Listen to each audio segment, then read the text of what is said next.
Hi, this is Tom Bushnell, the golf confidence coach here. I'm with one of my previous clients, Alex Bishop. Alex is originally from Wiltshire, but he is studying applied golf management at the University of Birmingham. He's doing a Bachelor of Arts in that, and he's currently a member of the Belfry. And I just wanted to ask Alex, I've got Alex on the line here, just wanted to ask him how he felt the sessions that we did together went, and what he thought about the different techniques and methods that I used with himself, and the results that he got out of it, because he had some really positive results. But I'm going to hand over to Alex and let him talk to you more about that. Okay, Alex, here we go. Okay, thanks, Tom. Well, when I began to work with you, obviously, as you know, I had quite a big issue with the confidence in my short game. That was a particular area of my game which was suffering, and as many golfers know, it is one of the most important areas in terms of scoring. Began to work with you, obviously, as you know, I had quite a big issue with the confidence in my short game. That was a particular area of my game which was suffering, and as many golfers know, it is one of the most important areas in terms of scoring. I had an issue with quitting on the ball. I was not able to get myself to hit through the ball. I'd decelerate due to the fact I wasn't confident, worried about the ball going long, me possibly knifing it, skinning it across the green. So I was obviously very anxious every time I missed the green. I'd duffed a lot of shots and basically was struggling to get the ball close to the pin. That also affected my long game. It had quite a detrimental effect on that as well, but it put me under more pressure to hit the greens, because I felt if I wasn't going to hit the green, then I was inevitably going to drop a shot if I missed.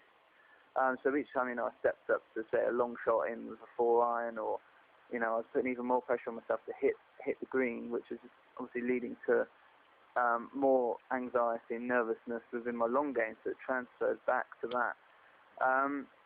When I worked with you, Tom, we used a number of techniques.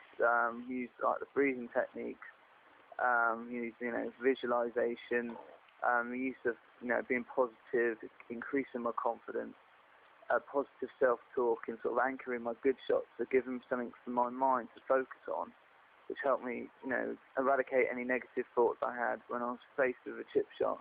Gave me something else to think about instead of thinking about what I could possibly stuff this shot. It's not a very good lie. The pin's cut tight. So just gave me something else to focus on.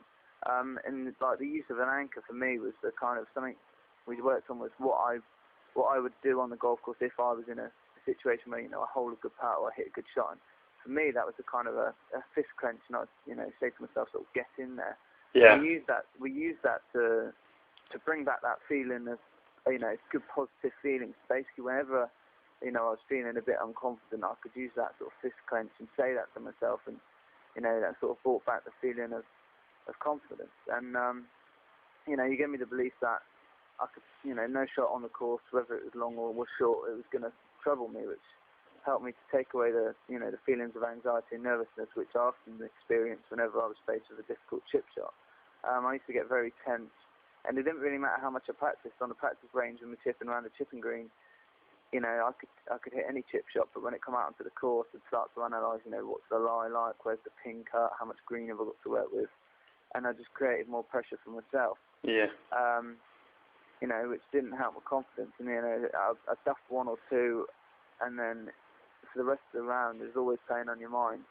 Almost like a ticking time bomb, really. And I just generally didn't have the belief that I could get up and down when I missed the green. But now, as we worked on through your techniques, I felt that I could play any shot I was faced with on the course, whether it was a drive, a chip, or a putt. And this is something which in the end is helping me working towards turning pro within the next couple of years with the PGA and my degree course. Brilliant, Alex. That's brilliant. I'm really glad to hear that the work we did together really paid off. I remember that really well when we had that anchoring phrase, get in there, and we'd make the fist, and it would really, I remember that really vividly. That would really pump you up very quickly and get you. Said about taking the confidence from like sort of a level 10 up to 25, and that was something which, that was what I'd associated with. Yeah. Holding good putts in competitions, and in turn, a lot of the time, especially a pattern in my game, was to throw away shots you know, at the start of the game, and I was always under pressure to get myself back through the rest of the round. And it's something which I got better and better at as I progressed on, as my handicap started to come down. And, you know, I found myself being in situations where I was having to make birdies, you know, a lot of birdies to get back. And I managed to be able to do that and get myself to play well when the pressure was on.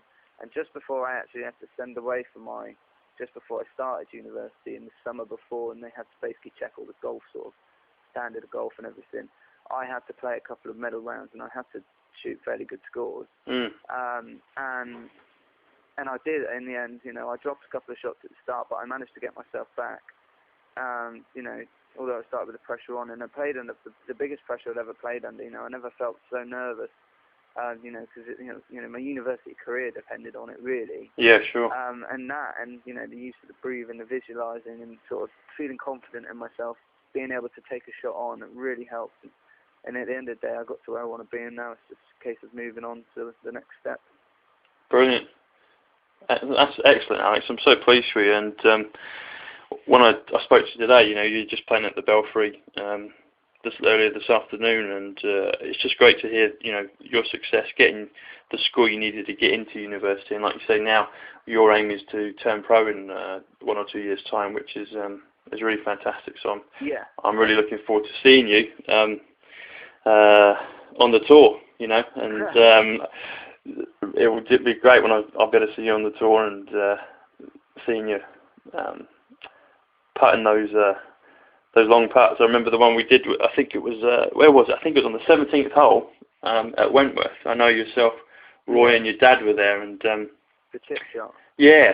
The eagle. You did, didn't you? It was brilliant, and I was like, it was just to see that raw talent of yours come out, because you'd started off, I guess, a little slower on that, but as we went through the round, you got better and better, and that shot just summed everything up for you, and you know, you were buzzing, and it was just great to see your natural flair for the game, and it's just great news to hear that you're wanting to go pro in a year or two's time, and I can't wait to see that happen. So, yeah. Well, thanks a lot, Alex. Thanks for speaking today, and no problem. May things continue in the same vein for you. And I hope so. Everyone that's listening to this out there, watch out for Alex Bishop. You heard him first here, but he'll be out there on the tour in the next couple of years. So, fantastic. All right, Alex. Speak to you soon. Take care, man. Speak to you soon. Cheers, man. Bye.